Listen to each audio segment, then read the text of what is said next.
Hey, everybody. Joey Escabel here. I am here with the man, my buddy, Cody. Say hi. How's it going, everybody? Yeah, so a few days ago, we had the pleasure of talking to Kevin Robinson. He is the brainchild of Goth Daddy. Really awesome record. You guys haven't heard it yet, so tough for you guys. Good for us. We really enjoyed that record.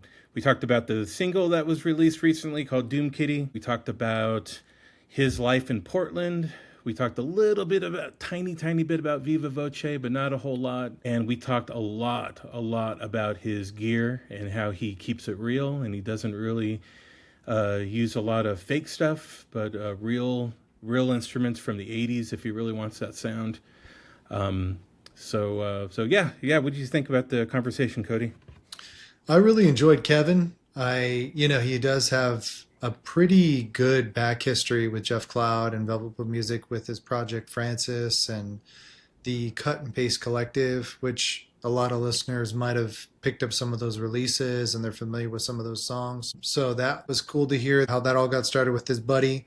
And then down the road into the future, Goth Daddy coming back and getting reconnected with Jeff. And obviously we know the self-titled CD came out a little bit ago, and then now this upcoming release for GVDV. So yeah, great record, great chat. Excited about how the audience is going to dig it. And really excited. Yeah, and I think the full release is in June sometime.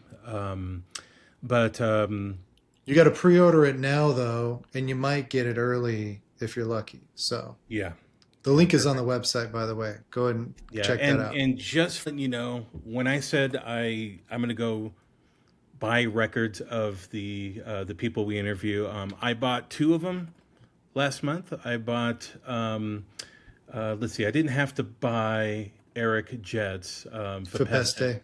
Yeah, but I bought Fine China's record and I bought Slow Salvation. So I have a feeling I'm just going to add this to the collection because it's that good. But anyway, GVDV will be released in June. You get to enjoy Doom Kitty, the single.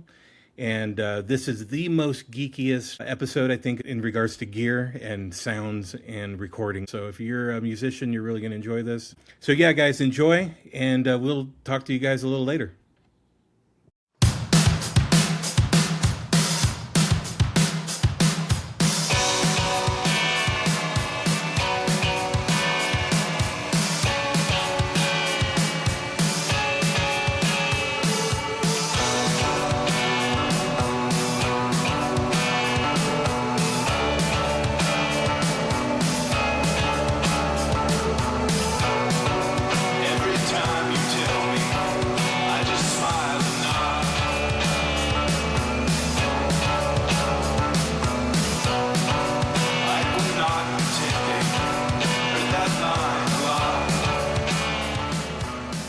Listening to the Velvet Blue Music Podcast. In each episode, hosts Joey Escabel and Cody Landfeld sit down with a featured VBM artist and discuss one of their favourite records, the stories behind the songs, and other insights.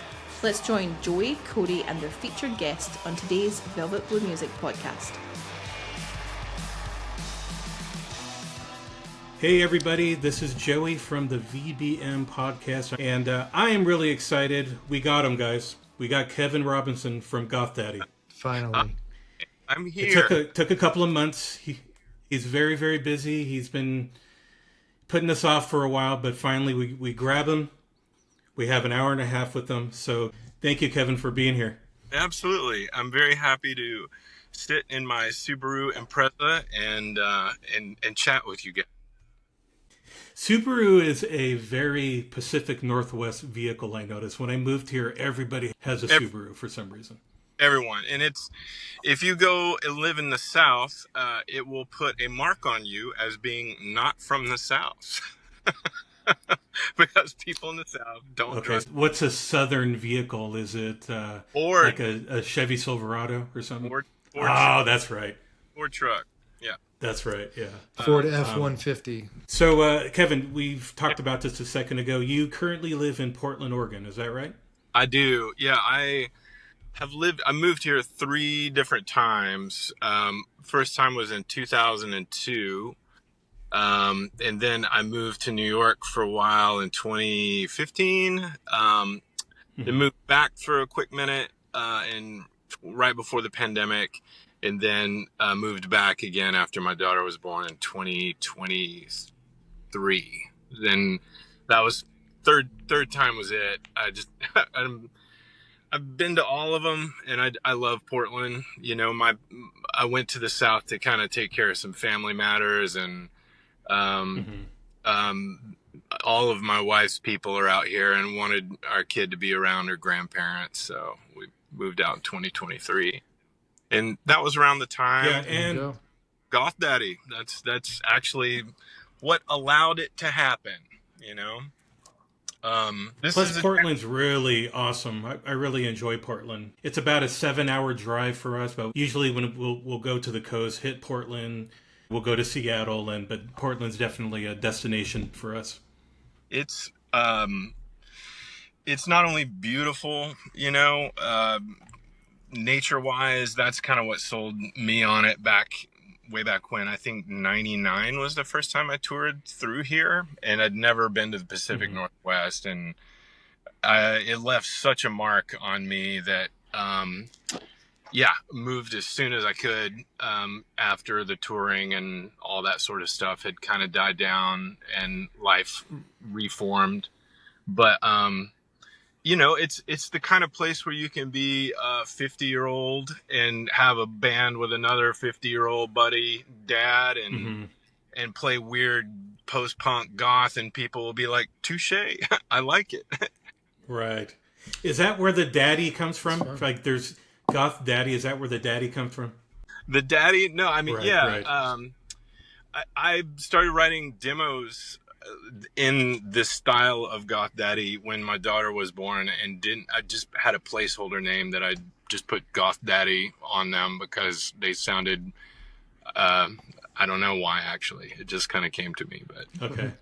Yeah. Well, thankfully it sounds cool. So, So you lived in Alabama, right? Yeah. I lived in Alabama from like 2018 to 2022. Went through the pandemic there. A lot happened in a short amount of time. You know, everybody kind of got thrown for a loop during that 2020 cycle, and I relearned how to play guitar, which is kind of what Goth Daddy started as. Was me starting from square one, musically, which I did over the pandemic. Retuned everything, nothing standard, went crazy on just every Sonic Youth tour tuning, every Sword Driver tuning, every tuning I could get my hands on until I found the one, and then just started writing in that style. But we were there for about 4 or 5 years, and came back in 2022. And you were so busy that you found time to run for mayor, it looks like, right?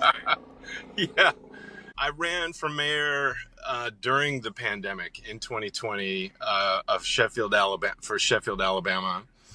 I did not win, but I kind of got the ball rolling in the right direction. Got people talking about things that, you know, 3,000 people. It was just one guy handing the baton to the other guy, and nobody really challenging status quos and you know, cronyism, little small town.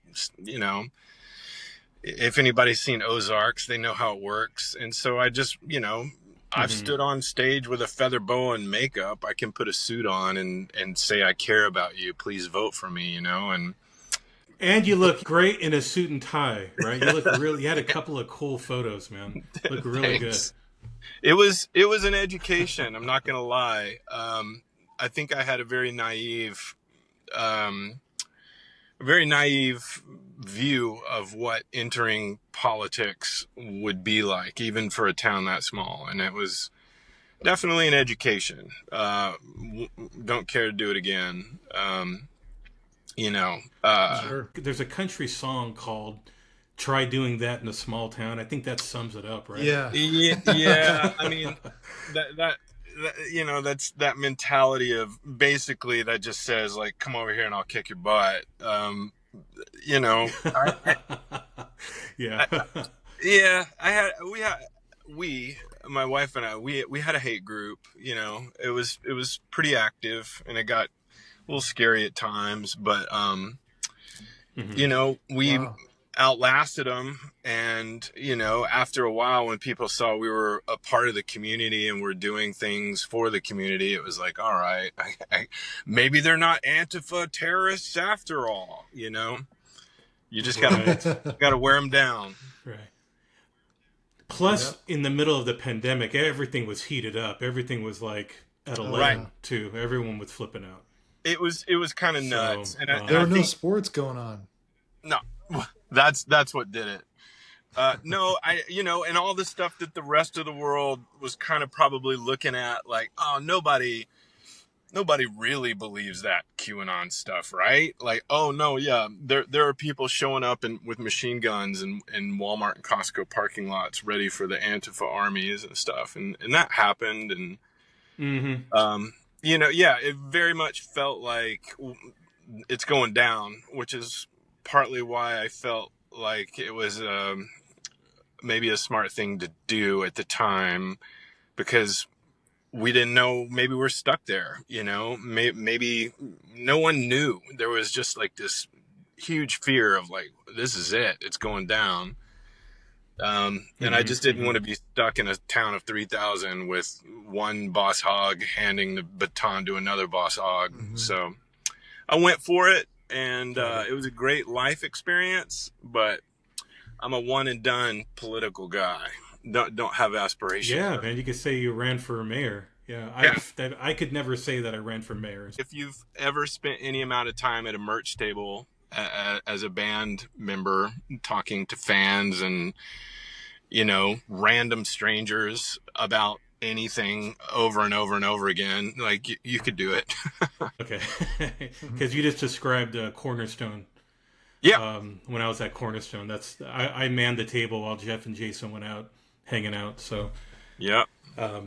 Kevin, you were part of another band, or you had another side project going on that you had did with VBM back in the day through the that custom yeah. cut and paste collective. Yeah. So tell us a little bit about that. I'm curious to hear that story. I imagine that's probably how you came to know Jeff Cloud and start working with him, right? Well, no. So I came to know Jeff Cloud. The very first tour I ever did in 1998 was with my band Viva Voce, and we were on tour with Morellas Forest and Joy Electric. And so that was the first time I met Cloud. He was playing like guitar bass with Ron. It was a two-piece. It was two of them. And I forget what is, maybe Robot Rock. I forget the record that they were on tour with, but yeah, we toured hard back in the day. I think about how we used to tour, and my mind is boggled now that we were actually able to pull it off. It was like months at a time, which is bonkers. But you get to really know someone with that amount of time, and really dug Cloud. And years later, in around 2002, moved to Portland and moved in with Danny Syme, who was in a band called Phenomena. And Danny, I had met when I was touring with Viva Voce in Portland, and we just kind of became really close and like kindred spirits. And both of us had projects and projects within projects, and so we started the Cut and Paste Collective. Danny and I did, and it was just a loose group of artists that didn't, you know, have any affiliation at that time. But Cloud put out some of our stuff, and that's how we started working together. And then 25 years later, here we are again, which is incredible. That has been 25 years. That's crazy. Yeah. It's Yeah. bonkers. I do remember that. And all the artwork, I think, went together to make one Yeah, large that's Danny. poster or something, Yeah, right? yeah, yeah, Okay. yeah. That's neat. Weird. Yeah, I They were think all. You were right. mhm. The covers, there were split EPs, 2 bands per, and the Mhm. covers all made one big picture up. Danny and I both always like to go micro and macro and have more of a hands-on. So when you see something and there's a lot more time and care that went into it. And funny enough, now that I'm back in Portland after all this time, Danny is as well. So it's really incredible Oh, after all cool. this time to not only be working with Cloud in Velvet Blue, but I have all these friends in my life now from that time. It's That's pretty cool. it's incredible. I'm very grateful. Right on. Yeah, there was a lot of bands associated with that particular release cycle. I think Luxury was involved with that, right? Mm-hmm. Yeah, every band Yeah. had like multiple offshoots.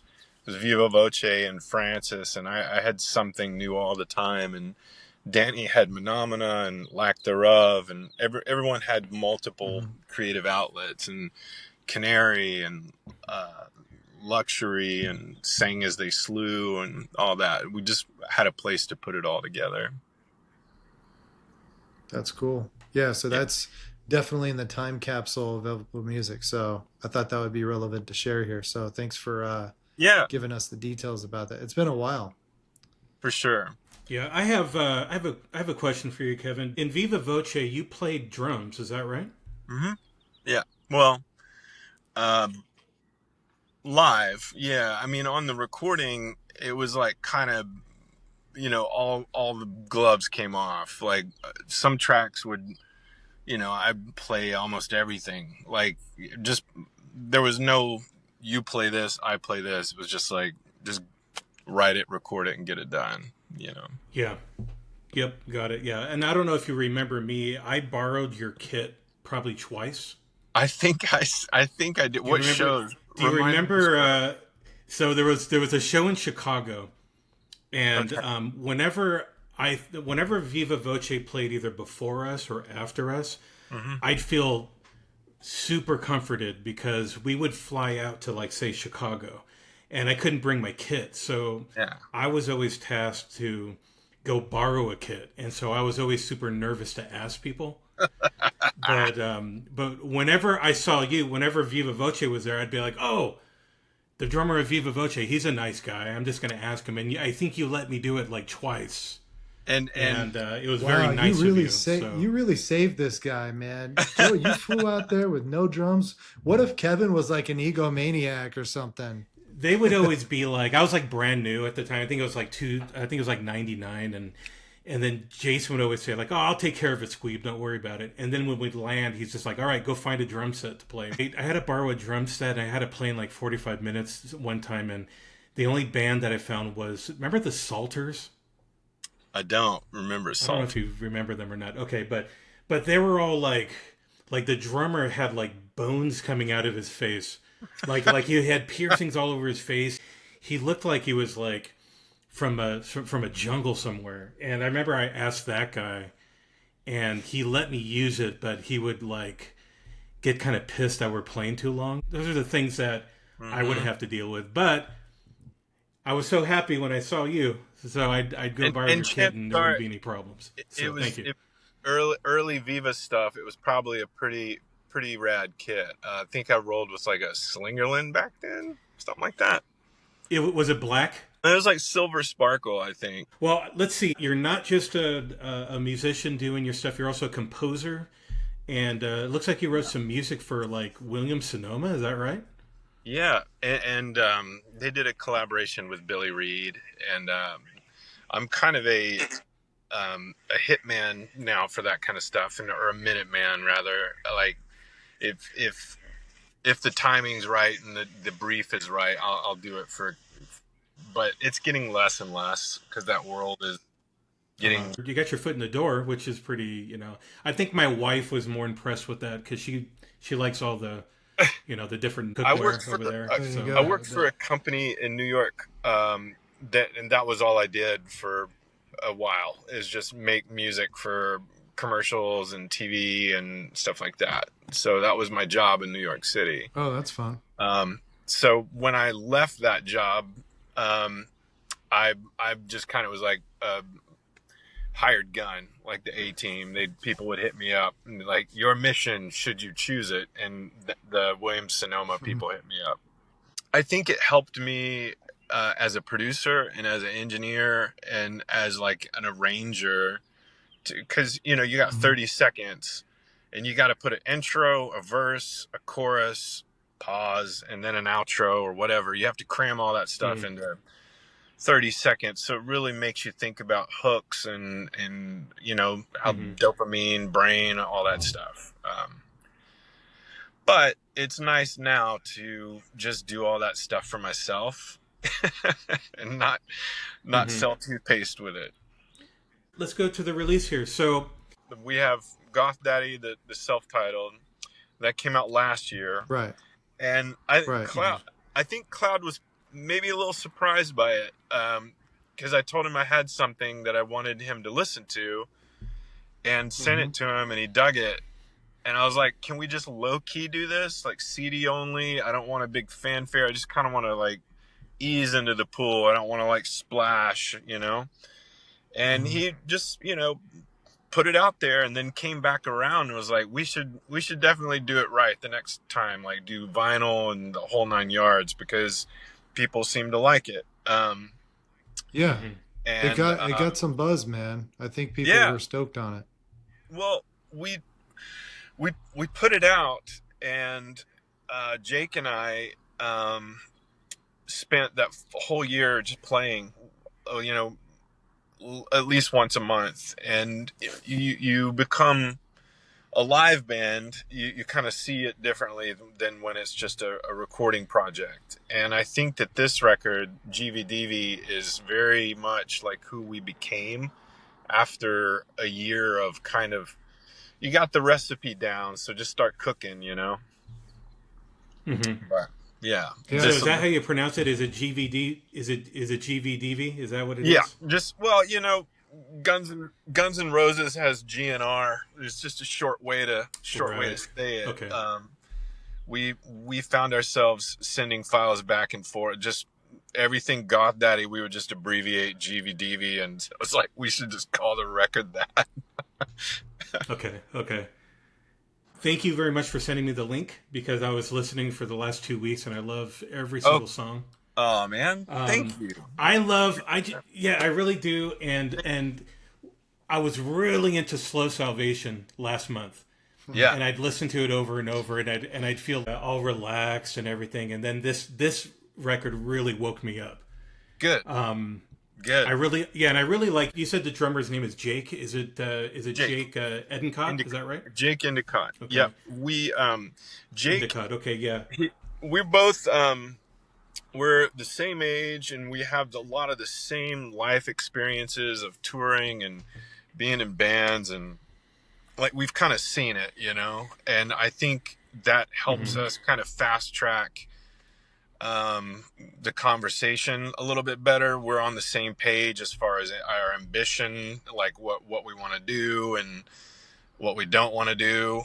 And it being a two-piece, I think that's comfortable for me. Like two-piece combinations, you can move really quick. And we met each other at a barbecue, and I had some demos. I was like, can I send you some songs of some things I've been writing? He's like, yeah. And I sent it to, he's like, this is weird. He's like, but I like it. And so we got together, and it was ridiculous. Every rehearsal we have is like, it feels like a concert. Like we just laugh and high five. Like, well, I'll see you next week. And I think that a lot of the prolific, like album after album after album, is because there's not really like a lot of, it's kind of effortless. There's not really like a lot of struggle, or a lot of friction. Everything's, it's easy. It's very easy to, I mean, we're already like 5 songs into pre-production for the 3rd album. So the second one's not even Holy cow. yeah, the second one's not even out yet, and we're halfway done. Halfway done with the 3rd. Right. Wow. Now, do you do your own mixing and mastering as well, or? Yeah. So, hopefully all those years of all those records that I've made is, something up here is stuck. So, yeah, for Goth Daddy and for GVDV, I recorded and mixed all of it. But on this 3rd one that we've yet to record, I think I'm not going to do that. I think we're going to go down to Chris's place and I'm going to let him do all that. Just because, like, I can do it. Just because I can do it doesn't mean I should or want to. Because I think that if I didn't do it all, I would have been done with this like 6 months ago. So Yeah. the mixing. And we're talking Chris Colbert. Chris Colbert, the famous Chris Colbert. Yeah. Funny fact about Chris is that he did the very first professional recording I ever did in my entire life in 1997. I had to do a Christmas song, and he was the guy. And ran into him years and years of like doing sound at the Walkman at Bumbershoot and stuff like that. And again, like working with Cloud and having all these friends from 25 years ago in my life, it's incredibly, I'm very grateful that Chris is back in my life. There's few people like him, as a human being and his talent level. He's an awesome dude. So very, very talented and very kind. Like, I was just a drummer at Starflyer. There wasn't anything special, but he was very, very nice to me, and he was very he would compliment me a lot, and I that's awesome. I felt like $1 million after that. So it's cool that you're working with him again. Well, we will be working together on this upcoming 3rd one, and he mastered both Goth Daddy, the first record, and he mastered GVDV, and it's just effortless. Like, he gets all of the reference points. He knows when he hears the song, he's like, I know what you want. I know what you're doing, and I know how to get it there. So it's cool. Right. What Christmas song was it for that Tooth and Nail Christmas release? Yeah, that was the one. The okay, I got to listen to that Christmas again. Or something. I think it was God Rest You Merry Gentlemen. It was a Viva Voce. Okay, I'm gonna go listen to that, man. That was the first studio professional recording I ever did, and here I am, all these years later, working with Chris. Pretty great. Right. All those royalties later. Yeah. So getting into that story and how Goth Daddy started and whatnot, what are the musical influences for this band or record? Could you say that it's kind of made in a certain vein or made in a certain mold? Yeah, definitely. Like, there's requirements for things, like there's restrictions on overdubs and percussion, and it's like, what's in the room, what's happening in that room. So there's a drummer, there's a guitar player, there's a keyboard, and there's bass, and there's vocals.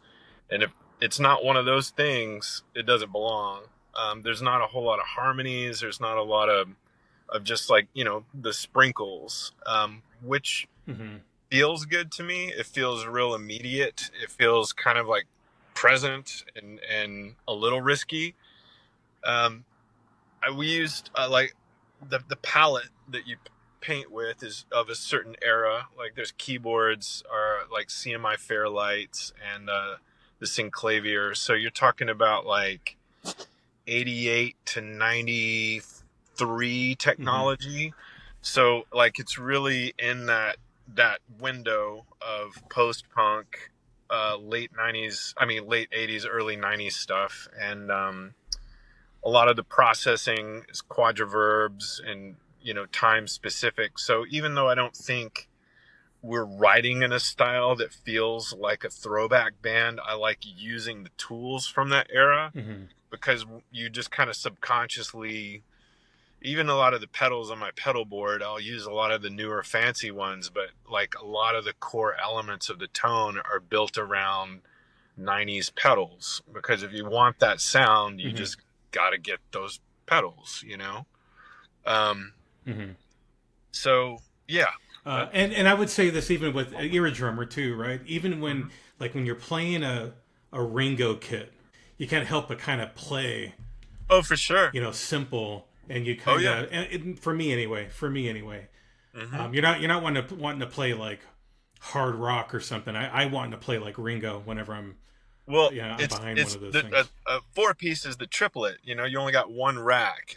For years I played a 5 piece. You got the chord, the bing bang bong tom.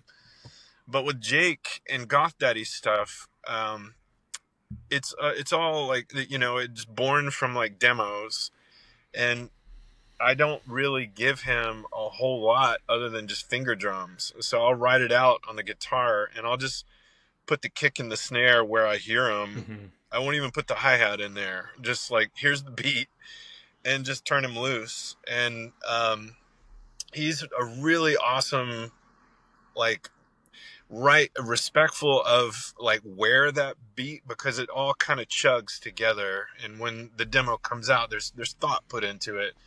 So he like is honoring of that, but definitely does his own thing with it. It's great to be a drummer and to play with a great drummer, because the pressure is off. And I could tell he's a great drummer because he plays very, very simple and very, very loud. Yeah. And I'm not impressed with noodling, you know, like Yeah. I don't really know how to give an example of that, like a funk drummer or something. I could appreciate a funk drummer, but give me a guy that knows how to tune their drums, that plays simple, can keep a beat, keep in time, and know when not to play. Then I'm super impressed. That's my opinion. And it seems like Jake is that way. We geek out on it all the time. Like we're having a ball. Like he just got a home setup with a laptop and a sound card, so that's probably why the third album is going a little quicker, because we're just bouncing files back and forth, and it, you know, it's fast tracks and everything. But yeah, I mean, I think that more than anything, the sound of it, aside from all the other stuff I just told you, is more of this guitar that has the Bigsby in it, this Jazzmaster gold foil, because it adds elements of shoegaze, all the stuff from that era of grungy, like 90 to 93, that 4-year window, without being like shticky. And I think maybe my years in composing for the corporate world got me good about that, about how to lean into a reference without getting sued for it. You know, if you want something to feel shoegaze, you just got to hit that whammy bar every so often. If a chord, instead of strumming it through, just hit it once and bend it, you know? And so the Bigsby is the ideal for that. And I'm not really like, I've had Jazz Masters before, not really a big fan per se. I mean, Nels Cline kind of ruined it for everybody because nobody can really play it as good as him. But I was like, you know what? I would play a Jazz Master if they did this stuff to it. If they modded it and made the Jaguar switches and put this in it and did a Bigsby, and miraculously, the year my daughter was born, they came out with this gold foil Jazz Master, and that's it. That was the sound. So let's talk about the artwork. So I'm going to put the artwork up. You're not going to see it, but the listeners will. So boom, it's up. A lot of black and white. I don't know what these pictures are particularly, but it reminded me of, you know, that band Phoenix. It reminds me of that record Alphabetical that came out in, I want to say 2004 or 5 or something, but it reminded me of that. Just a bunch of small black and white pictures. Yeah, I Um, mean, uh, yeah. I had just gotten Octung Baby, and it's just all those little, little squares of but that wasn't the inspiration. I shouldn't even have said that. Hmm. Chris James, who did the art for our first Goth Daddy record, he is in Muscle Shoals, Alabama, and he's like kind of my kindred brother when it comes to matching the visual to the music. Hmm. My wife and I opened a barbershop called Do Right Man Barbershop in Muscle Shoals, Hmm. Alabama, and he painted the logo on the side of the barbershop. And I've worked with him on logos and stuff like that, to where I feel comfortable. I don't know. Art's Hmm. weird. You really need to have a level of comfort with the person you're working with on the art, so that you can kind of shoehorn it into, the visual needs to match what you're hearing. And in both Yeah. cases, And now, how does that? So when I listen to the record, I don't yeah. want to skip. I don't want to. I guess we're kind of around that area. So when I listen to it, there's a lot of frustration. Like I feel Mm, like there's a lot of. So you're in the Pacific Northwest, and from what yeah. I hear is that there's a lot of addiction. There's a lot of loss of life because of addiction. Mm. I hear I kind of hear a lot of anger too. I don't know if this is the way how you sing. I'm not really sure, but Oh, okay. it just the artwork kind of seems like that would fit there. Kind of Oh, discombobulated. Like okay. it's not one. Do you am I wrong here, Cody, or what? I see it kind of everything kind of pieced together that doesn't seem like that it should be pieced together, but it looks cool. I got a lot of energy from the songs. I felt like there's a lot of energy kind of out of the shoot. As far Hmm. as matching the art to the music and the vibe, we're gonna become the podcast for monochromatic album covers, black and white album covers specifically, because Uh, we went from Slow Salvation right, Hmm. right. to GVDV. Well, So it really, like, it wasn't a conscious uh, effort. Like, it wasn't like we're gonna set out to make this black and white. It just kind of turned out that way. Hmm. My daughter and I have all these books.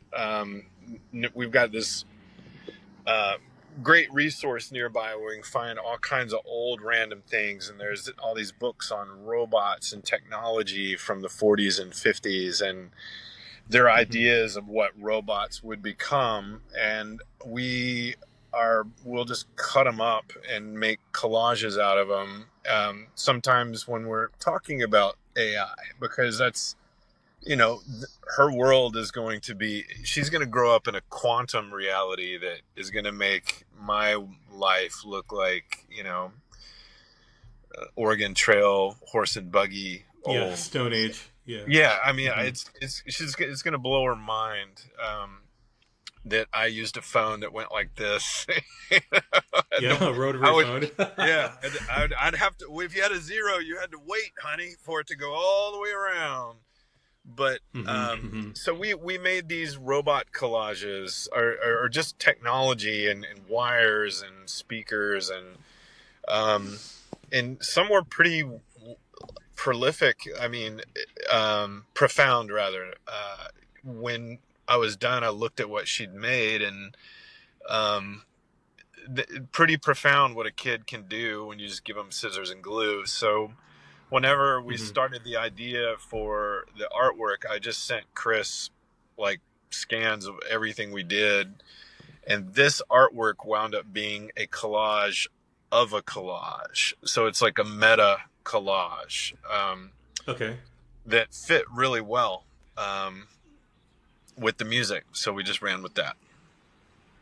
Interesting. cool. Okay, so in each one of these pictures right here, it's something that like your daughter had created or something. You just kind of took a It's a picture of it collage. and Yeah, it's a collage that we made and together. That interesting. Okay, that's he so cool, man. yeah, he took certain zooms, certain angles, uh, and just made the album cover from that. Yeah, Yeah, that's yeah. Thanks for explaining that it's here. it's probably my favorite album I've done. I know everybody says that when they Mm-hmm. release one, they're like, "Oh, this is my favorite," but it really is, because I think Mm-hmm. the way with which it happened. The first one was like kind of a laborious, like it was a labored birth. It took about a year, Mm-hmm. which is fine. But this one was Mm-hmm. just like, boom, and didn't really edit much. And if there was a pedal pop, or like step on a pedal and there's a click, I was like, just left it in there. There's no Right, right. there's no pitch correction, there's no beat Mm-hmm. mapping, there's none of that. So in the art, wanted to kind of reflect that, it wouldn't make sense to have really polished, shiny I stuff. see. No, Yeah. no AI. I looked a little too deep into it, like always. That's what I do. But All right. and it's funny saying that, like the album sounds angry, because you're like the nicest guy I've ever met. Like I don't think anything angers Thanks, you. man. I don't think anything No, like angers you. You know. it's cathartic though, to kind of talk about and sing about and shout about things that aren't necessarily comfortable. It gives it a place. There's cognitive studies on black metal and death metal fans that they have the best grasp on anger and mourning and dark sensations, because they've given it a place and they hold a place for Mm-hmm. it. And I don't, if you've ever hung out with metalheads, they're usually like the most gentle, sweetest people ever, is because they have a respectful place to let out Mm-hmm. this catharsis. And I think this album is maybe a little of that catharsis. Okay. Okay. Cool, man. Yeah, I haven't hung out with metal guys for a while, but that's pretty interesting. I feel like I should hang out with metal guys now. Like, it seems Yeah, like I I get along mean, with them. it was just a heavy year. It's been a heavy year, and I hope it's not a bummer album. There's a darkness to it, but there's several songs I think are some of the most hopeful, loving Mm-hmm. songs.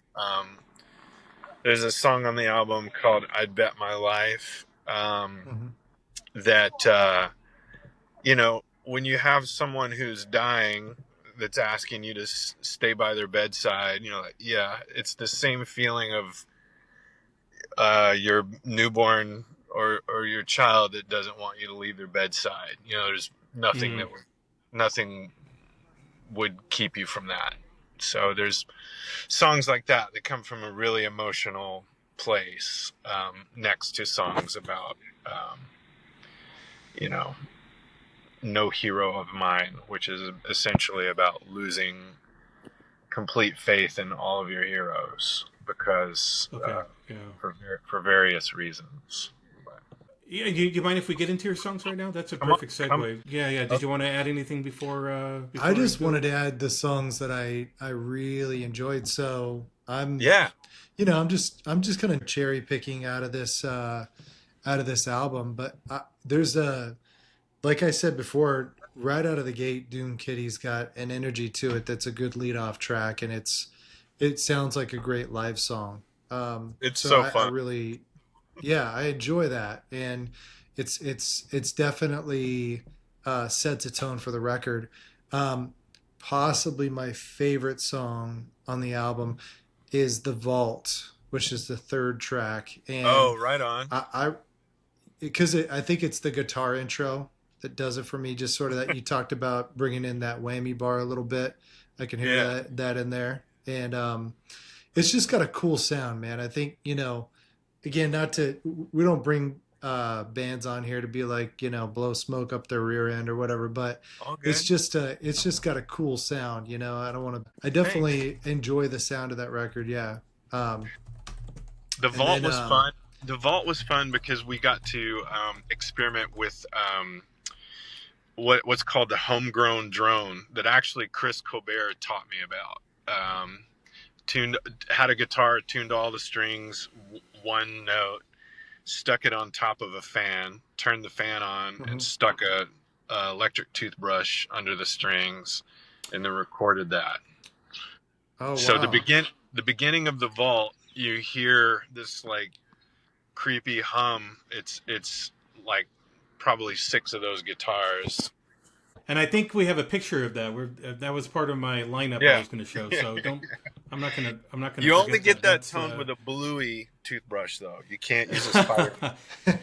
a nicely used bluey There you toothbrush. It looks like it's been used for a while too. So Yeah. you got it all nice and That's cool. I'm not being very helpful with my feedback. I'm like, this song just sounds cool, man. It's cool. That's all you hope for. That's all you hope Yeah. for. Well, I appreciate you filling in the details, man, because you know, the idea is for somebody to listen to the stories and the details of this album and the songs that we're talking about, and you want somebody to be stoked on, you know, giving it a first, second, third, fourth listen and really digging into the details. So hopefully that inspires some people to do that. So thanks for sharing about that.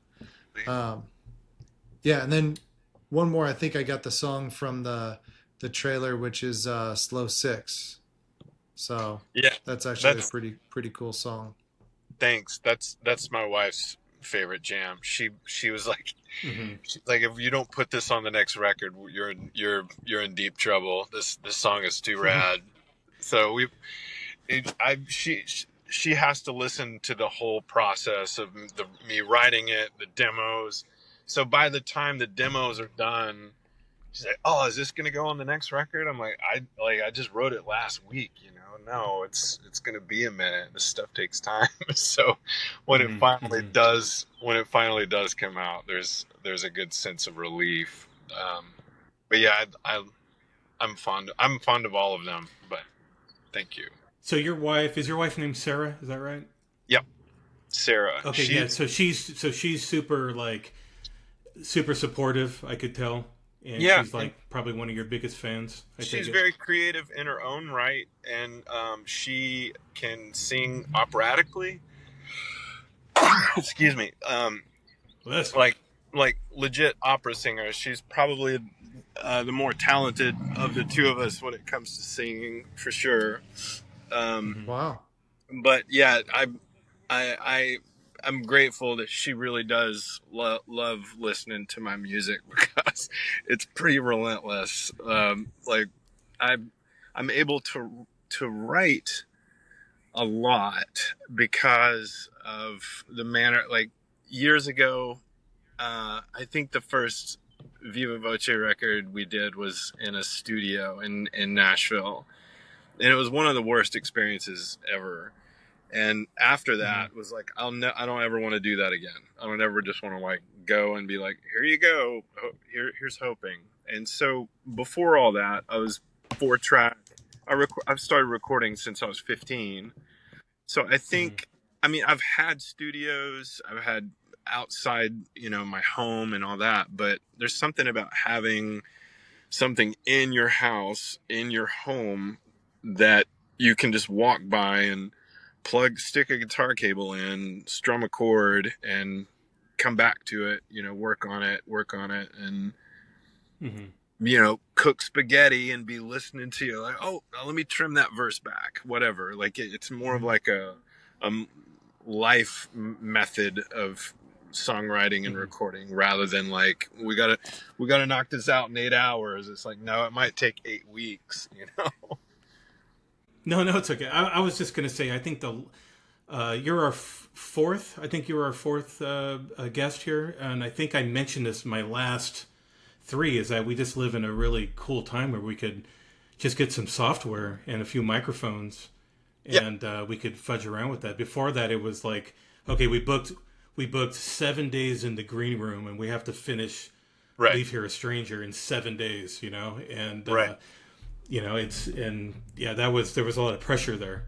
For sure. I never had that. I only had that pressure for that record. And then every other record was just, I'll give it to you when I give it to you. And instead of going into the studio, I'm just going to buy plugins and microphones. And I went that route early on. And every record, if there was money, like it just went back into buying stuff to get better at it. But if I could go back to my 15-year-old self and whisper in my ear, hey, when you're 50, the tools that the laptop is going to blow your mind. Laptop with a UAD card, like I have, it's probably more powerful than any studio computer, definitely more powerful than the computer I had in New York City. That with a UAD Apollo, and it's like, what else do you need? And so I think the ability to go down to National Freedom to record album number 3 is purely a decadent. It's not necessity. It's just because I don't want to. Right. Is Colbert, is he out in Portland as well? He's in Cottage Grove. It's about 2 hours south of here. Okay, so in Oregon somewhere Yeah. in Oregon. He's about 2 hours south. Cool. Yeah. But awesome. Cool. Yeah, I love it. I love all the tools. I love being able to make there's nothing cooler than having an idea and then the ability to kind of make it happen, like not wrestle with the technology, not wrestle with the lack of knowledge, but have the radio station playing in your head and be able to completely make that happen. There's nothing else like it. It really does feel still after all this time like magic. And for all that's happening in the world, nothing is better than getting in your car when you have an idea and just putting putting your demo in the car, rolling around town with the windows down, thinking about, that bridge is a little too long, or this could be a little longer. It's like all is right with the world in that moment. So we're going to get into recording process right here. Sure. When you first start writing a song, do you hear like a riff or some kind of a hook or something, or do you hear like a drum beat? Like whenever I listened to, it was Doom Kitty, right? Yeah. Like that's like a total David Bowie 80s modern. What's that called? What's that song called? Modern. David Bowie, Modern Love. Doom, da, doom, da, da, da, da, oh, wow. Do you hear that beat and then you just start thinking about the guitar and the bass, or is it backwards? Yeah, I mean, there's literally no rhyme or reason to it. Sometimes I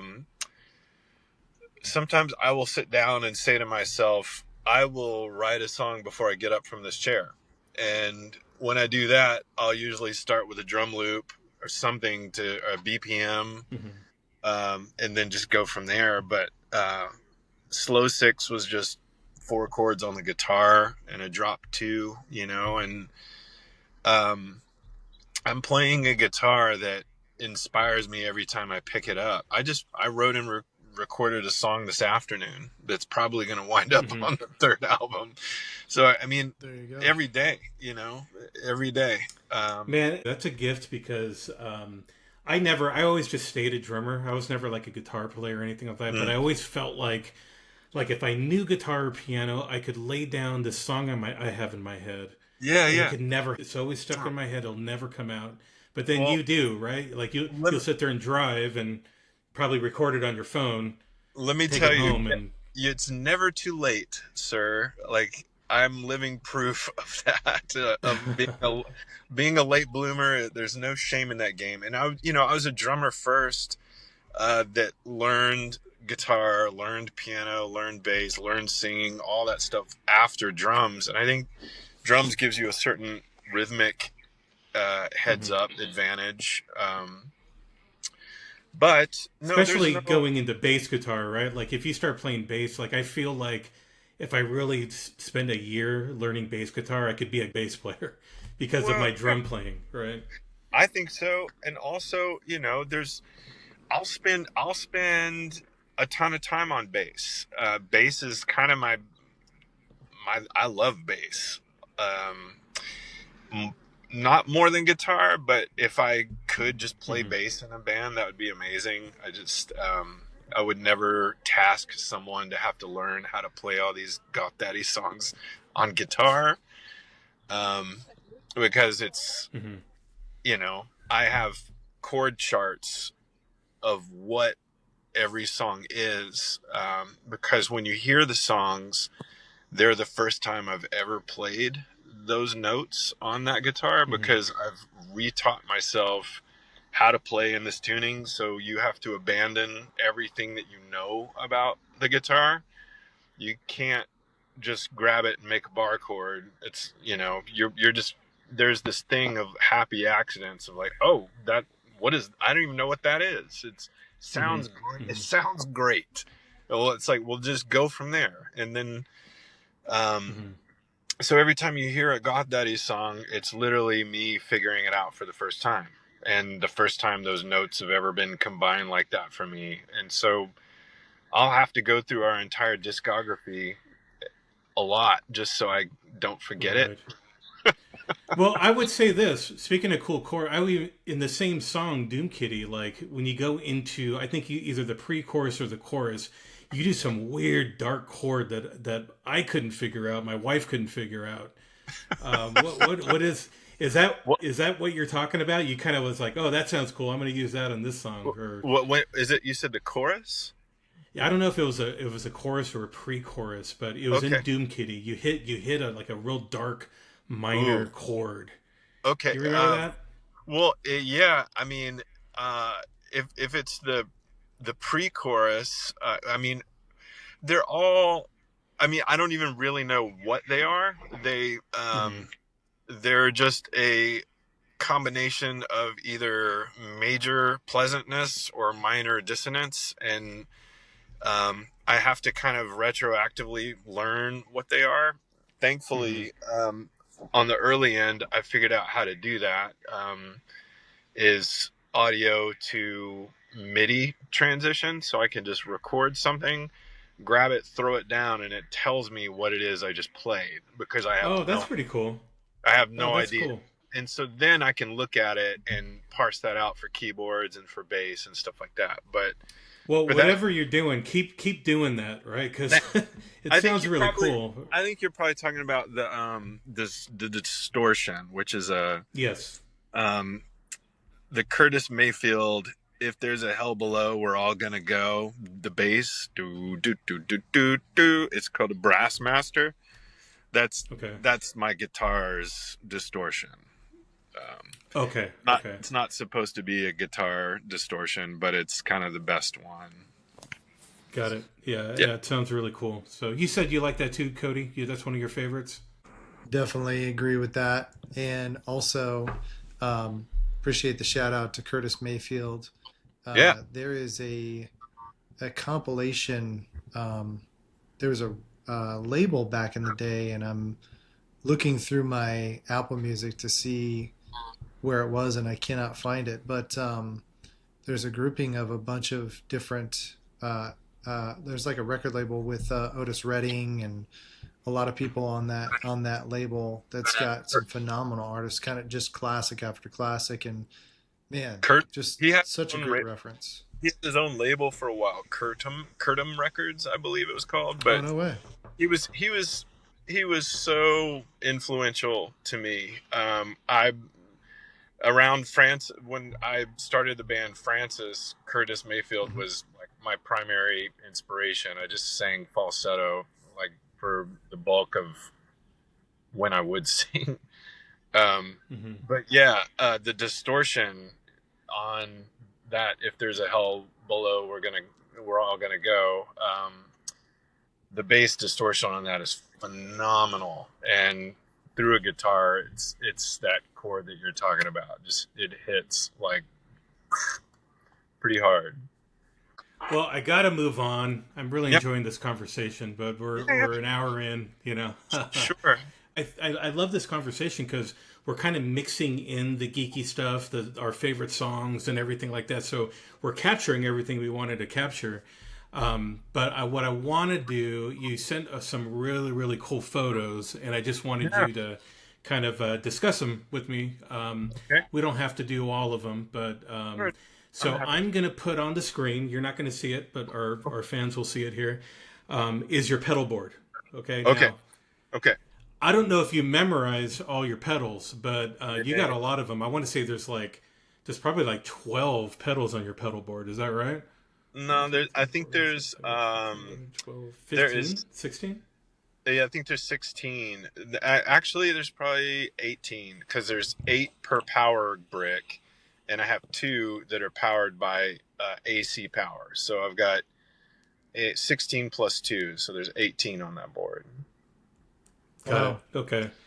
Yeah. And I don't really recognize most of this. I think I see the chromatic tuner at the far upper right. I see that. Yeah. And I think I see a Boss distortion pedal. I could be wrong, but there's a couple of pedals that are all taped up. I don't know if you do that on purpose. Yeah, Is that I do, and it's not like to be coy about like I don't want you to know what I'm playing. It's because like I'll get visual overload of like looking down at 18 pedals, and it's not necessarily the knobs and the lights. It's all the branding. Like pedals have all this logos and writing and all this stuff that I visually just kind of need to see the knobs, the light, and the switches. I don't need to see like your cool graphics and all. Like I just need right? just need to know the boxes there, and the ones that get stepped on have pink gaff, and all the ones that don't have gaff tape are up above, and they always stay on. So I have about 9 that are always on that I don't ever turn off. So. Okay. And do you use different colored tape? You said for Just different. just some pink gaff. Just like I picked that up on the road. Just like it's the dumb way of like not missing the switch. And these are not cosmetic. I actually can't see very good. So it's like when you're playing in a dark yeah, stage, you could actually see like the pink. Okay. You can see, but it looks really ridiculous. But when you realize I'm only like about half of the board is always on and about half is getting interacted with, it's a little easier to understand. But I'm very impressed you don't have a wah pedal, because most people have some kind of a wah pedal. I wanted to, but I'm not a wah guy. Right. I can't pull it off. There's a Q zone, which is like a cocked wah effect. That there's one of those in there, but not an actual. Well, wah. I gotta ask this question here. If I wanted to start playing guitar, and I had to pick 3, if I pick 3 of your favorite pedals, right? To do some goth daddy songs, you could use your amp, like for distortion and stuff if you want.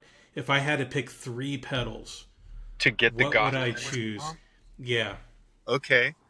Well, all right.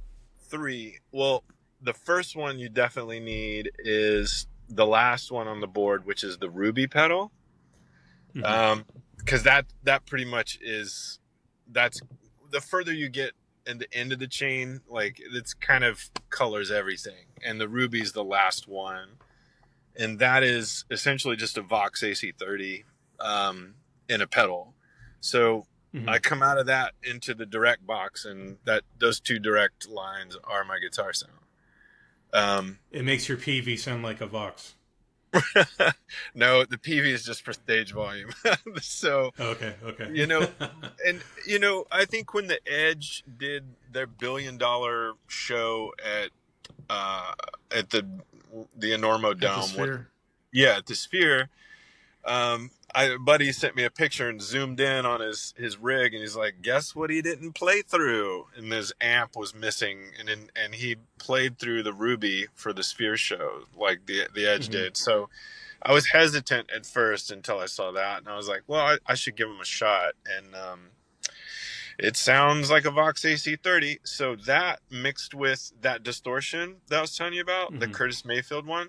So because those things are extremely hard to find and super rare, Behringer now makes a knockoff of it, like a Brassmaster ripoff that actually sounds kind of amazing. And I don't hate on Behringer because they're making amazing tools affordable for people. So I'd get that, like Octave Fuzz. Which one is that on your pedal board here? It's the silver. It's like the far bottom left square one. Got it. Okay. So that's okay. So you got the Ruby. We got that one. The Brassmaster and some sort of modulation. The right after my tuner, very first thing is a chorus Boss CE2. So before anything and that always stays on. So, the ground is subtly shifting with that chorus. So right after your tuner, before it goes into all that other stuff, everything is just kind of a little wonky, and you add the tremolo and the whammy bar and all, like the whole signal chain is just sort of doing this the whole time. I mean, those three will get you there. You can add some vibrato and whatnot, but yeah. So far, the chorus is so popular. I want to say for sure, Rob Witham from Fine China, he's a full chorus guy. And I want to say, was it Eric Jett? I think Eric Jett had a chorus too that they like using. I think there's three or four choruses on that board. Like there's a lot of modulation, like a lot of warble, like different levels of it. Just like you stack an overdrive, you can stack distortions, you can stack modulation. And I've found that like stacking modulation creatively is pretty next level. There's a vibrato on there, there's a rotary on there, there's a chorus ensemble within a loop, so there's a lot of warble. So yeah, there's not really a direct static clean signal happening in that. I don't know if you guys are familiar with Blue Smiley at all.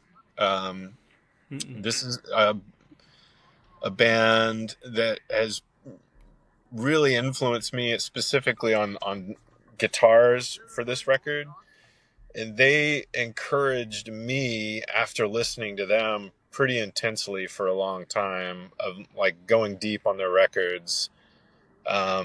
Like there's nothing like it. It's incredible. And when you listen to the guitars, there's not one safe little, cowboy chord clean, nothing. Everything is just insane, like warble, like just crazy.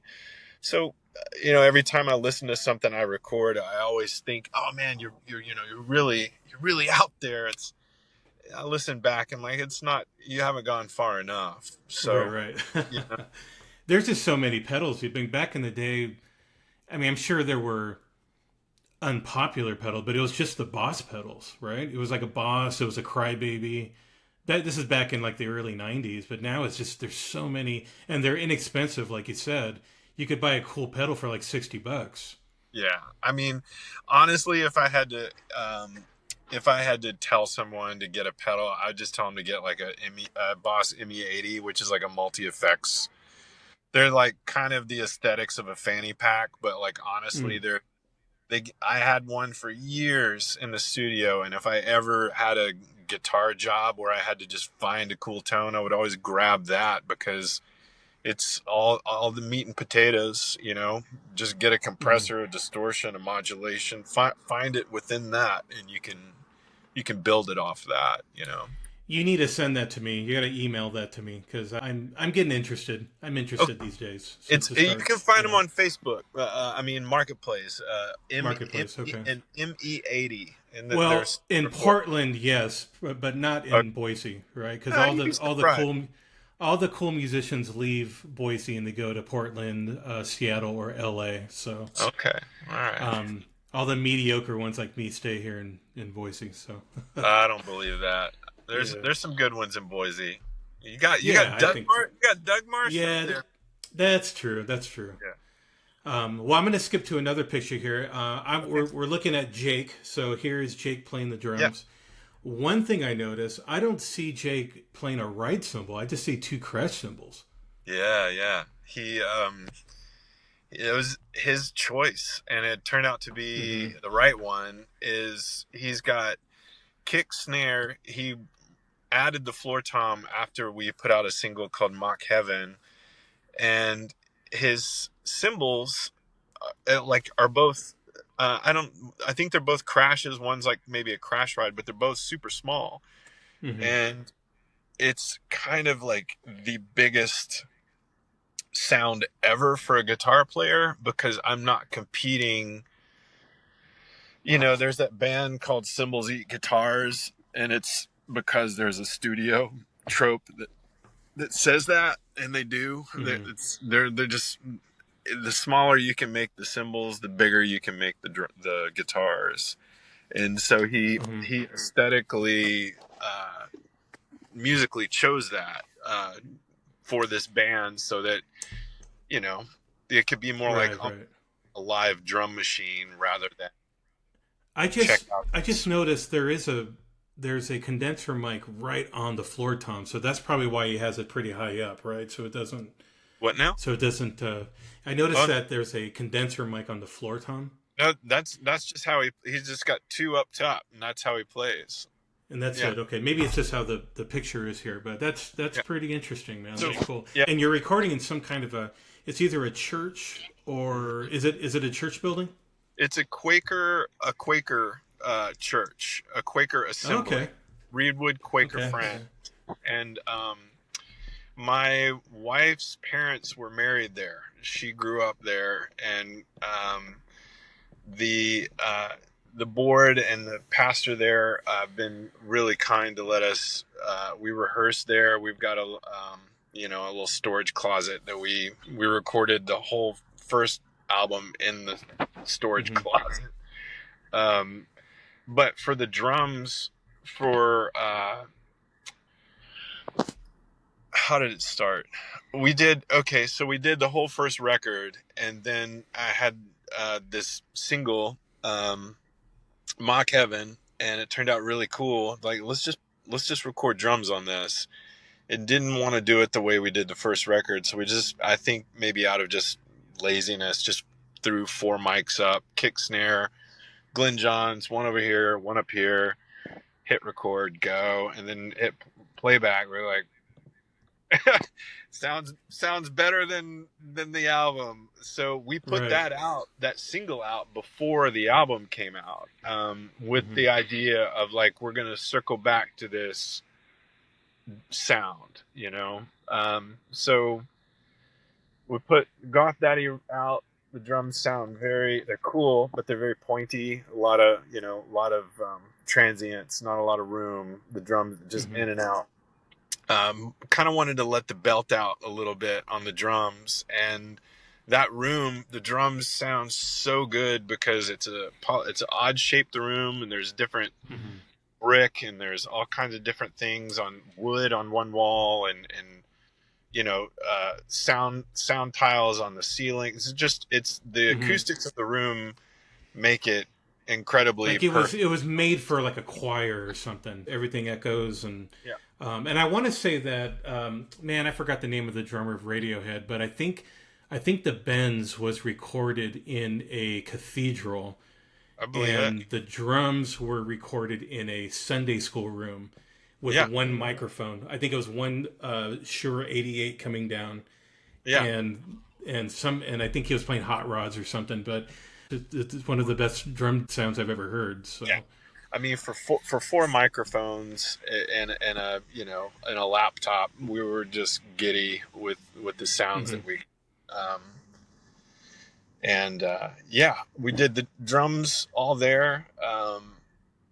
Anything that needed feedback, we would run through an amp and tracked it there. But for the most part, I did all the guitars and vocals and bass at home, and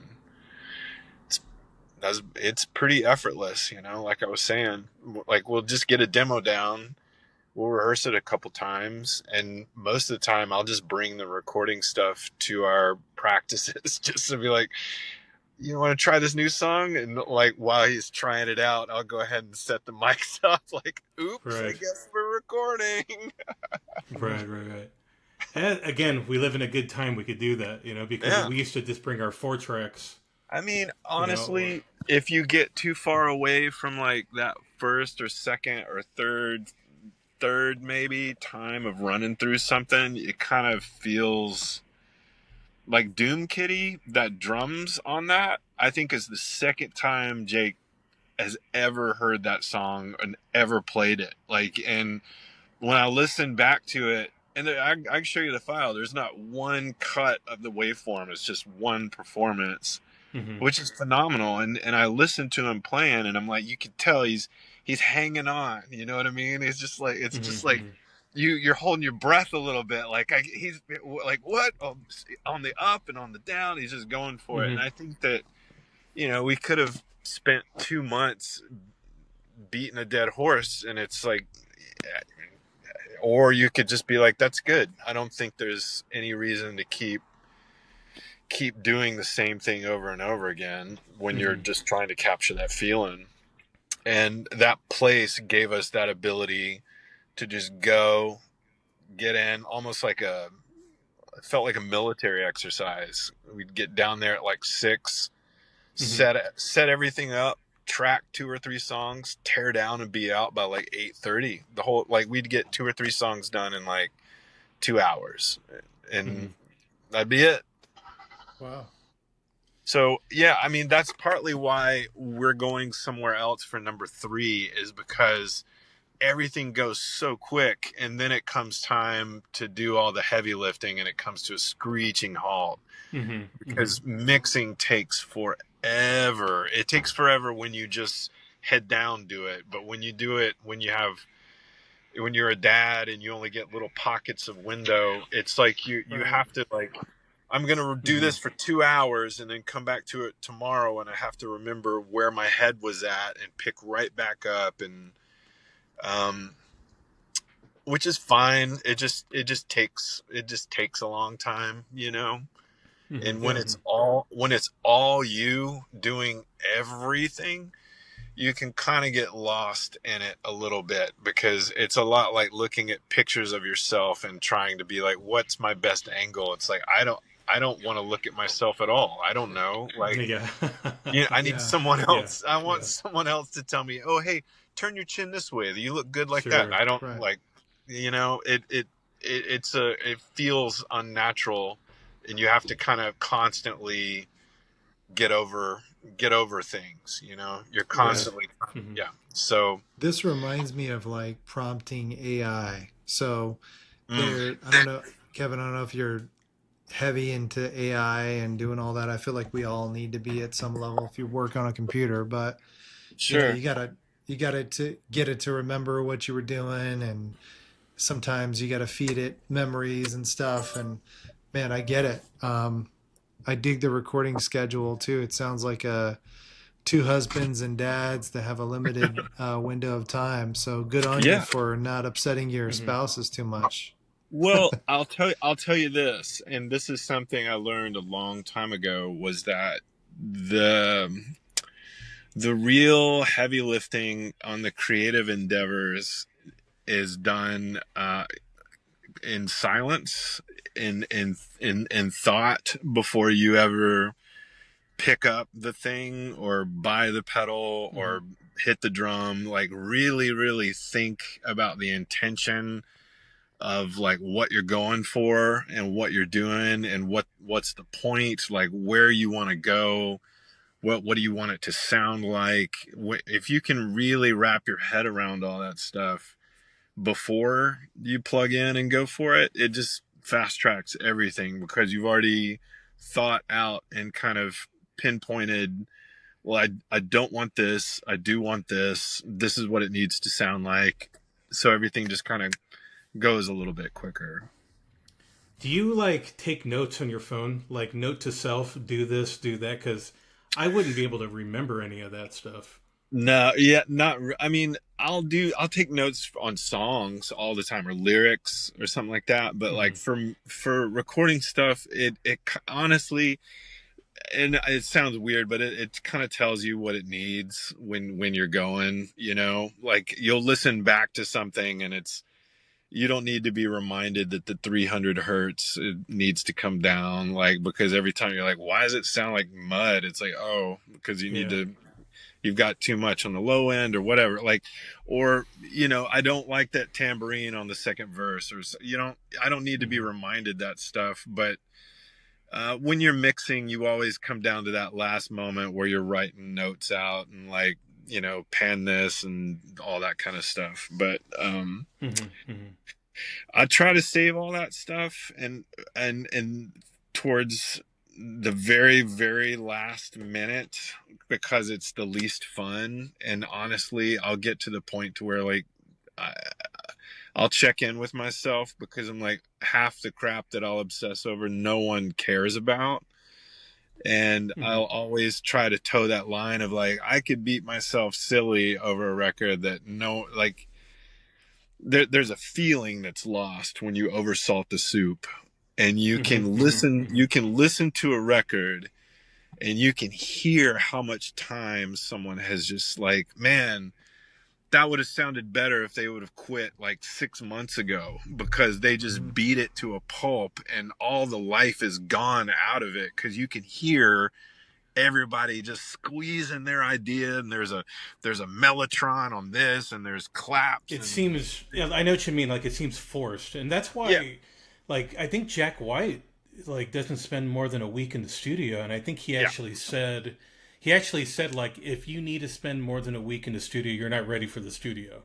No, yeah. I mean, you know, but that's the idea of going into the place to do the thing. Like when you Right. have it close in, you can get as in like you can like all bets are off. And I love creating in that space, but then take it and learn it and really make it real. And that's the difference I think in Goth Daddy than any other band I've been in. Definitely Viva Voce was like this is what this band sounds like. And if you see Goth Daddy live, we sound exactly like the record. The record's Hmm. almost Hmm. just kind of an embellished live recording. Like I Yeah, it's said, like very it's. I would say it's like listening to a Misfits record, right? Where you're oh like, cool, that's cool. gonna sound just like if I go see the Misfits. There's not gonna be any more than that. You know, it's just gonna be drums, guitar. There's a Yeah. band that I discovered recently called The Sound, right? And I missed them. They were around in the 80s, didn't even know they existed. And I just got hip to them a couple years back, like right around the time that I started writing Goth Daddy songs. And I felt like gobsmacked, almost mad, like I'd been gypped out of this experience of hearing this band before now. And you know the singer long died and they had a legacy and I had no idea they even existed. And what has the sound has wound up influencing probably me more than any other artist. Um, and I love that I'm 50 and I can still allow bands into that sacred space of Hmm. being like, oh, you're one of the top five now, you know? Um, but they are like that. Like when you hear the albums, it's just dudes crushing and there's not a whole lot of like extra, you know, production fluffery. It's amazing. And then you see Hmm. them live and it's even more they're probably a better live band than they were in the studio. They have an album called From the Lion's Mouth, and that was probably been one of the most influential records for me in the last, I don't know, 25 years. It's just blown like Okay. Well, I got that written down, so I'll check that that's a out big this one. week. Yeah. Yeah. That Yeah. was and also like All right. high watermarks for bands. You know, you listen to records that you love, like Starflyer, right? Silver. When Silver came out, there's a lot of guitars, but there's not really harmonies or percussion, or it's a band, you know. Hmm. And I think because of AI and because of all this stuff, like even tonally, you know, you can download the Stevie Nicks Fleetwood Mac pack and have your rhythm section Yep. sound otherworldly and amazing. And that's cool. It's really, really cool, but it has this homogenized, everything kind of starts to feel and it's all good. Like AI is good, but it's like there's a human element that's like missing, you Missing. know? Yeah. And that's why we didn't beat map. That's why I didn't pitch correct. That's why I left all the stuff, all the grit in there, because I wanted to remind people that people made this. Got it. Yeah. Well, we're going to go to the last part here. I'm enjoying Cool. this conversation, but we got to keep it kind of. Let's keep it My going. goal is to keep it under 2 hours, but Gotcha. the last part is fan questions, and thank you, by the way. Like it's I love everything that you're saying, and you're answering questions before I even ask it. So somehow Amazing. you've done this. Seems like you've done this before many times. So, but we have some VBM fan questions here, and we know William Eckhart, right? He's like the man. He asked you this question. He says, "Did you ever recover any of your gear that was stolen?" You mentioned this earlier. Oh yeah, I saw that. No, it was 2005. We were in England, and it was it was all right. It always hurts when you get stuff stolen, but it wasn't like any irreparable. It wasn't like Sonic Youth where you have to start over again. Right. Okay. So not your equipment wasn't super expensive and super rare that you would care. No. In fact, on that tour, we were in England, got all our stuff stolen in England, and flew back from England with replacement stuff that we had to buy in England. So all of our pedals and all the amps and everything, like we had to kind of like cobble it together, like you just did with the 3 pedal. What would you do? 3 pedals, right? So we had to buy all that stuff in the UK, and then came back, flew straight to New Orleans to play the Tape Op conference with Shellac and with stuff from England that didn't work in America. So like the plugs and stuff, right? Like it's a different. The adapters are different. It was almost like having to start all over again. Holy cow! We had just figured out how to make it work over there. We just did like a 45-minute noise set, which was really cool. It wound up going over really, really well. I was like, just make feedback. But yeah, no, all that gears. So all that stuff is long gone then. Yeah, long gone. Yeah. Well, our guy, Todd Pennington, asked this question. Man, Todd's been around for a while too, right, Cody? I think so. Did he ask a question last time? He might have. But he has another one here for you, Kevin. Okay. How do members of the band pronounce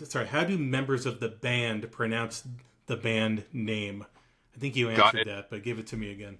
Goth Daddy. Yeah, it's like we were talking about, like, when people ask me that, I'm like, well, what does your brain tell you when you look at it? What words pop in your mind? And it's Goth Daddy, it's the Gath Daddy, all the other things. It's like, it's, your brain fills it in. But it is Goth Daddy for sure. Yeah, for some reason I thought Goth Daddy, and it might be because the V was a U to me. Maybe I'm retarded or something. I don't know. But Goth Daddy, I'm not gonna forget that. Yeah. So Cloud asked this question. He asked, "Is which is you, Kevin? Is Kevin finally having fun playing music? Do you not have fun playing music? Oh no, it's a bummer, man. It's a drag. Of course. Do you not like playing live music? I'm being silly. Yeah, I mean, okay. Yeah, it's therapy for me now. It has been stressful for me in the past because I put pressure on it. It was my bread and butter, and whenever you put financial pressure on something, it goes from being a hobby to something else. And I think one of the benefits of having the complete collapse of the music industry from starting years ago, of the hustle being destroyed essentially, is it just really makes you reassess what you want out of playing music and recording music. And there may have been something to aim for in the past that there just isn't there isn't Mm-hmm. that to aim for anymore. When you're young, and the the future is bright, and Yeah. you go on tour for, what'd you say, like months? You went on months for tour? You do that in Oh hopes of yeah, we something go happening, on but tour on for months at a time. But mm-hmm. I was born in the 70s, grew up in the 80s, and high school in the 90s, and it's like this trajectory of like, oh man, music is always going to be around, and like there's always been bands, and no one really prepares you for like, oh hey, no, none of this is going to exist. Even the magazines, the infrastructure that keep this propped up, they won't even exist, Mm. So there's all of this real world stuff that we've all had to contend with of like, well, um, then what's the point? Well, the point is not to sell records and go tour and play show. The point is deep, personal satisfaction. And Mm-hmm. it's cool that other people like Goth Daddy, but I'd still be doing it if nobody cared, because like we love it and we're having fun. And the live shows are like just the cherry on top, that this thing that started out as a recording project has become like a really fun, active live band. It's incredible. So yeah, I mean, I am definitely having probably the most fun at it than I've ever had. Like, Mm-hmm. Because there's less because, pressure, right? well, There you not got just that. you got that window. I mean, there's less I feel pressure, like. but also I'm more confident in my own abilities. I'm not as nervous or insecure about the things that I was nervous and insecure about in the past. Um, I'm more stable in who I am as a human being, so I don't really care if someone doesn't like it or not. All the things as an artist that can affect you, the older you get, kind of get distilled into like what really matters here. And I think Goth Daddy is a really great example of like all the right things mattering for me and for Jake. Mm-hmm.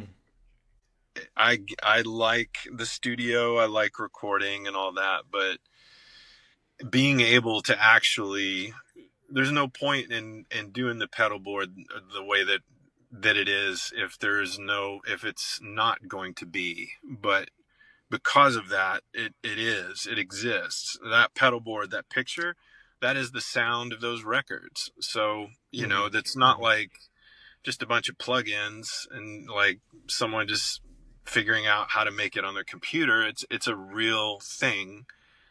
And yeah, and that's incredibly fun. Yeah, so I'll take the last question. I did Jeremy's question last time, so I'm going to go ahead and do this one.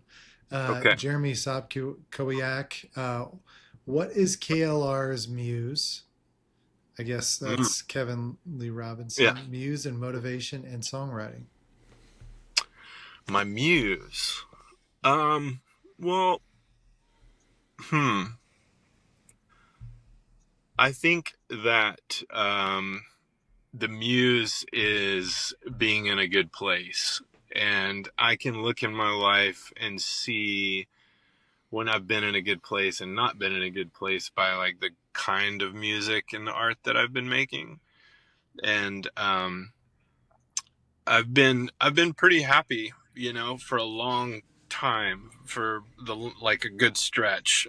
Um, and I think that like turns a fire down in my brain that allows me to kind of just write and make more music and not have to worry about the Bunsen burner of life or all the things, the adult stuff that you have to take care of. Like when your heart and your head are placated and the fire's not burning, you can focus your attention other places. And I mean, I'm pretty happy. I've got a family. We're back in the city I love, and I'm playing music Mm-hmm. with my homie, and everything's just lined up. I don't have to necessarily like do anything other than just make good music. So I would say that that's my muse. That's great. Yeah, man. So tell us one more time, Kevin, when is the release date of GVDV? GVDV. I'm sorry about that. GVDV. What is the release date? So June 19th, which I believe is Juneteenth, is the actual release date. And that will be cassettes and CDs and vinyl. I've never had the full English, the full Monty. I've never had any record done in all three. So this will kind of be a big one for me. Cool, man. So what is released on the 10th of this month? Is it just? Yeah. Is it just? So this Friday is so 2 singles will be released before the album comes out, and Doom Kitty comes out on Friday, and Who Knows How It Ends comes out some point between now and June. I'm not sure when. Probably May. Which is probably my favorite song in the record too. So oh, sweet. That's a good one here. Awesome. Thanks, yeah, man. It kind of, that song feels like it's like Ocean Blue hired Joey Santiago, from Pixies, wow. and made a song. That's what it felt like a little bit to me. So, yeah. So, but na, I heard the whole record, and you guys didn't before June. So, thank you for that. Yeah, I mean, here. I really enjoyed it. So, and I'll keep listening to it until you don't give me access anymore. So I'll leave it up, man. So I'm glad you like it. you could buy everything on velvetblue.com. All those items will be available in June. And you have your past releases you could get on velvetblue.com, probably SoundCloud. I'd go Bandcamp and velvetblue.com. If you want the vinyl and the CD and the cassette and the art for the cassette, that hasn't dropped yet, but I gotta say I'm a sucker for cassettes, and the cassette art is pretty next level. So okay, yeah, you'll have to wait like for the that. cassettes. Yeah. And we have a show promoting that release, or yeah, we're playing a show on Sunday. We're playing every month. We're playing 2 this month. We're playing in May, but in June we're going to play the 26th and 27th, playing the 26th in Eugene and the 27th here in Portland. And that 27th, the show in Portland on the 27th, you'll be able to buy tickets bundled with the record if you want. Like if you want to come to the show and just go ahead and buy the record. Pretty good. Yeah. Do you go as far as Ontario? Because Ontario is like 45 minutes away from me. Jake and I are pretty adamant about never leaving Portland if we don't have to. So, okay.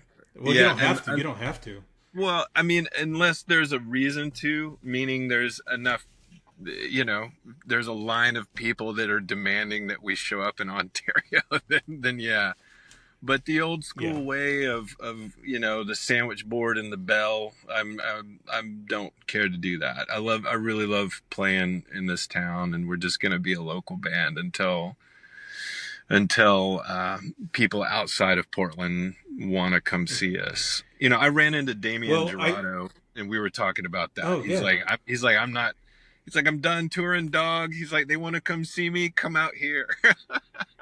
I was like, I feel you, man. Dude, I mean, yeah, especially Damien, So I got a funny story about Damien. I know we're wrapping things up, but but I guess Damien Gerardo went to my brother's coffee shop in Pasadena, and he left his wallet there.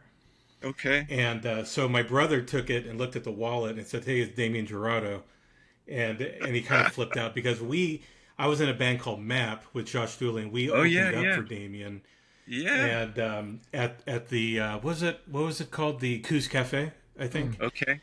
And so when he came back all like scared, like, hey, did I leave my wallet here? My brother was able to talk to him and be like, hey, I was in this band. I don't think you remember. And Damien was like super nice. You're friends with him probably, right? Yeah. Super, super nice. Has nothing to prove. just a great guy. And He's so awesome. That's my Damien Gerardo story. Yeah, I love that guy. Yeah, but well, let's close it out here. Okay, brother. Kevin, it really helped me. Yeah. It really helped me that you're a super cool guy and super talkative, because I don't know if this happens to you, Cody, but whenever I hear like a cool record, I get all scared talking to the person. But I met you before. I borrowed your drums before. We But I'm go like, way back. is this gonna? We go you way know back. that Yeah, guy. man. But it's always nice. It was nice the first 1 minute talking to you. I'm like, okay, this is gonna go good, and it sure did. And it was good, really getting to know you. And I don't live that far away from you. If I'm in Portland, I'll just email you. Please hopefully do. we could get a. I don't know if you're a beer drinker, but I am. So we could go grab a beer or something. And That would be amazing. I'd love that for Yeah. sure. I appreciate Cody, do you have anything to? Yeah, absolutely, man, absolutely. That's it. Totally stoked for the new record, Kevin. Thanks for spending some time with us. So Thank we're you. excited to hear what happens with the third record. So That would be awesome. Which is coming pretty quickly. So according to you, it should be released pretty soon.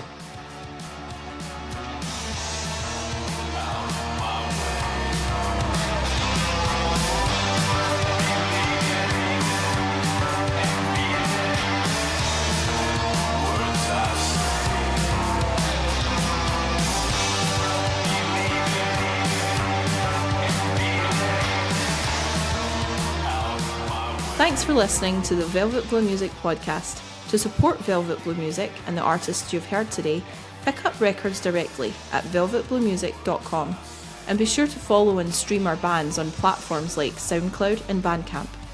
For more conversations with artists from across Velvet Blue's 30 plus years of history, follow us on Facebook and Instagram so you never miss an episode. This is a Velvet Blue Music production.